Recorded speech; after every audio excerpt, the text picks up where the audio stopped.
Alors, on était en vacances en Vendée, avec un objectif de rechercher une maison, mais pas du tout dans cette région. On cherchait à s'installer dans notre région d'origine, qui était Grenoble. On souhaitait une maison de caractère, spacieuse, avec des dépendances pour pouvoir installer une activité touristique, une piscine, de l'espace vert, une maison un peu atypique. Nous avons visité une agence immobilière et ils nous ont dit « j'en ai une ».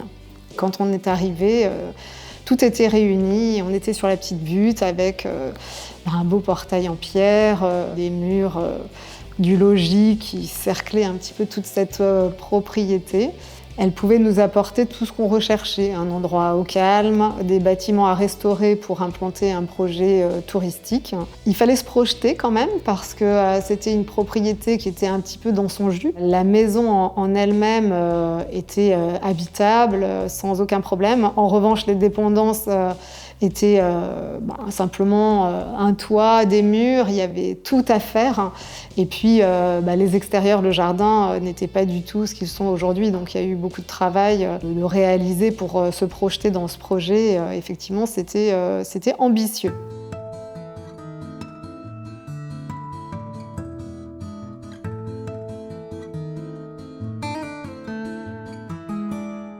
Personne n'y croyait, en réalité, puisque ouvrir un gîte à Saint-Maurice-des-Noux, c'est pas touristique.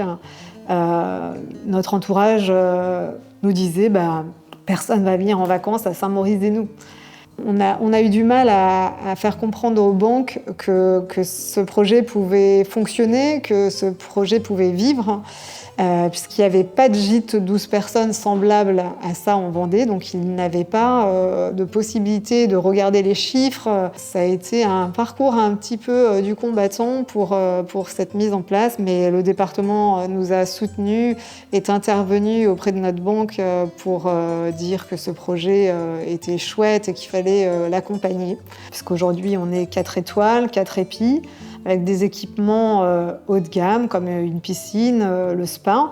Et on souhaitait attirer des familles qui viennent notamment au Puy du Fou, qui viennent visiter le Marais Poitevin. Et on trouvait qu'on était à une bonne triangulaire.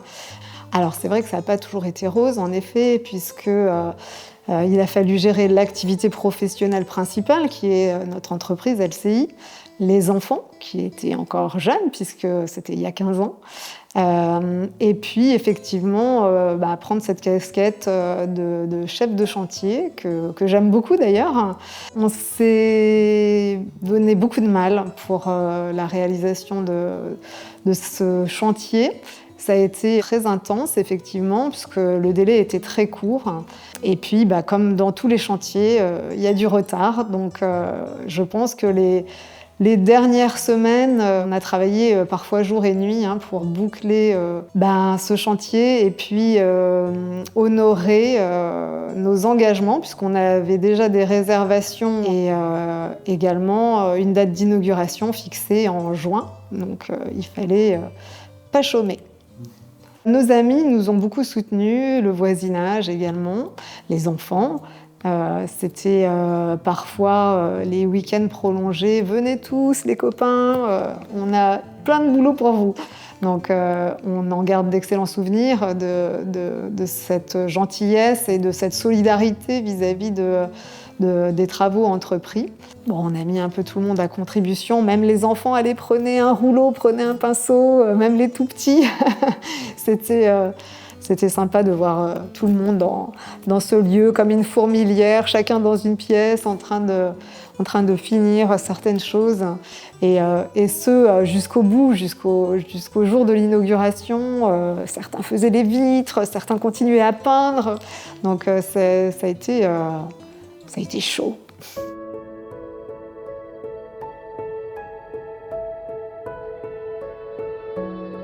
Donc l'inauguration a été faite de façon très officielle avec le président Gîtes de France, notre conseiller départemental, le président du département. Donc on a reçu beaucoup de monde sur la propriété. On était ravis de pouvoir partager l'ouverture de ces lieux avec le public. Il a fallu faire place à l'arrivée des premiers vacanciers. Donc quand ils sont arrivés, pour rien vous cacher, la dernière salle de bain n'était pas finie. Chose promise, compliquée. Donc ils nous ont pardonné. Ils avaient 3 autres salles de bain. Donc ils ont pu s'organiser, mais c'est vrai qu'on les a accueillis en mode pas complètement terminé. Cela dit, ils ont passé un excellent séjour et c'était un plaisir de pouvoir accueillir ces premiers visiteurs et de partager avec eux les premières impressions sur ces lieux. C'est vrai que créer un gîte, c'est vraiment un projet familial parce que toute la famille en profite. Il faut aller mettre les serviettes, faire les lits, jouer avec les enfants dans le jardin quand on rencontre des petits copains, partager son trampoline.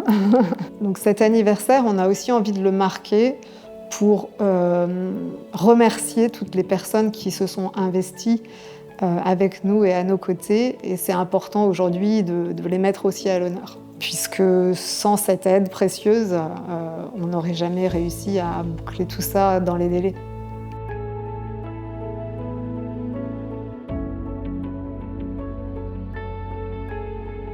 Pour nous, l'important, c'est que nos clients se sentent un petit peu comme dans un écrin de verdure, un havre de paix, où ils trouvent vraiment la déconnexion, la tranquillité. La Vendée est une terre accueillante.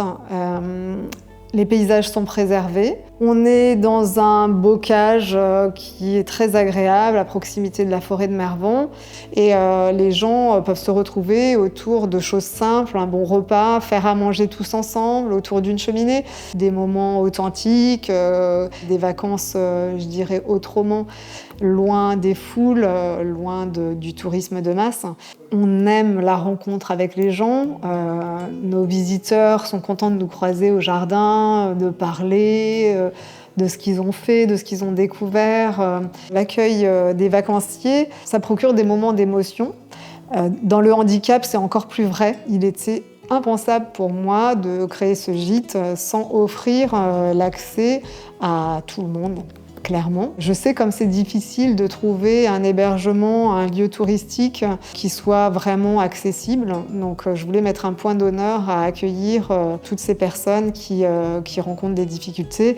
Les groupes que l'on reçoit, donc ce sont souvent des organismes, ça peut être des personnes âgées en situation de handicap, ça peut être du handicap mental, du handicap physique ou même des enfants aussi dans des situations compliquées. En général, le gîte est très apprécié parce que c'est un espace qui est spacieux et chacun trouve ses marques, mais à la fois qui est chaleureux parce qu'il y a une grande pièce de vie.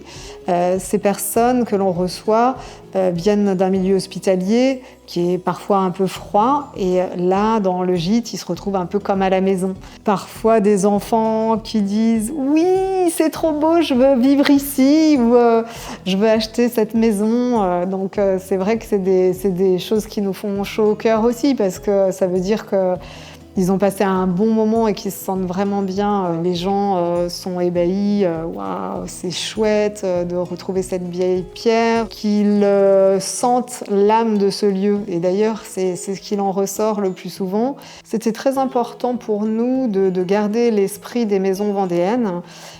C'est pourquoi on a fait appel aussi à des savoir-faire locaux comme l'association Maison Paysanne, à travers Madame Schnepp notamment, qui nous a accompagnés au début de ce chantier pour nous conseiller sur l'art du patrimoine vendéen et d'être accompagnés également par le département qui nous a donné certaines clés pour réhabiliter ce lieu dans l'authenticité des constructions vendéennes. Et je trouve que c'est important de pouvoir réhabiliter des lieux comme celui-ci qui sinon seraient tombés en ruine. Donc on a essayé de réutiliser un maximum de pierres que l'on a trouvées sur place. On est resté sur une architecture plutôt traditionnelle et conserver tout ce qui était possible en tout cas. Les vacanciers sont très curieux de savoir quelle est notre histoire, quelle est l'histoire de ce lieu, comment il a évolué. Alors oui, parfois on fait le chemin en arrière et on regarde les photos et de quoi on est parti et vers quoi on est allé. Et lorsqu'on réalise des projets, j'ai toujours mon petit appareil quelque part pour immortaliser ces moments et on est bien content de revenir sur ces images en famille. L'objectif aussi, c'est écrire cette histoire avec des images et c'est vrai que c'est appréciable. On est fiers du travail qu'on a réalisé. Cette propriété, c'est vraiment le projet d'une vie. C'est pas fini et je sais pas si ça sera fini un jour parce qu'on a toujours envie d'améliorer les choses, toujours envie de rajouter quelque chose et on aime qu'il y ait des évolutions également pour nos vacanciers puisque c'est donner toujours plus de confort et faire en sorte que quand ils reviennent sur la propriété, qu'ils partagent avec nous toutes ces nouvelles installations, ces nouveaux équipements, c'est appréciable et c'est apprécié. Je crois qu'on continue toujours à faire évoluer et à faire vivre un tel projet. Et puis c'est souhaitable, j'ai pas envie qu'il y ait de point final à ce projet. Encore une fois, les projets, c'est la vie. Avec Fabien, on est content le soir de parcourir la propriété, même si ça fait 100 fois ou 1000 fois qu'on le fait. On est toujours aussi content de se balader, de regarder les vieilles pierres, de regarder les pigeonniers, les arbres qui poussent. C'est vraiment quelque chose d'agréable et apaisant. Si je dois retenir quelque chose, c'est ce que ça nous apporte aussi au quotidien. Ce lieu de vie qui est pour nous un peu tout aujourd'hui puisque on travaille ici, nos 2 activités sont ici, on vit sur place, on est presque tout le temps en vacances finalement.